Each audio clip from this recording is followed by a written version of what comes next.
Arewa Top Media gidan nishadi. Ku danna wani subscribe sannan ku danna alamar ƙararrawar sanarwa.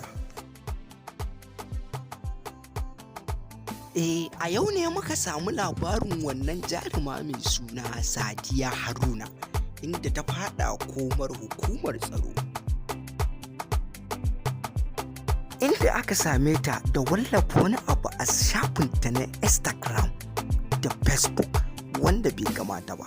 Don jin wannan abu ku biyo mu, amma kafin nan ku danna mana subscribing, za mu je hutun rabin lokaci.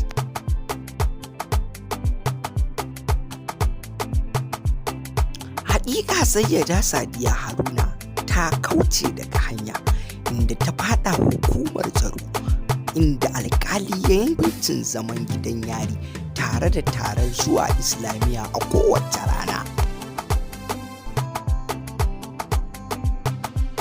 Shin ma wai tana zuwa makarantar ne ko kuma bata fara zuwa ba?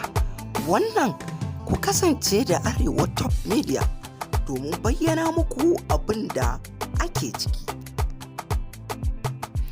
A kowane lokaci mukan sanar da sababbin zuwa wannan tasha ta Arewa Top Media da ku daure ku danna mana subscribing sannan alamar ƙararrawa don ji da zarar an fara.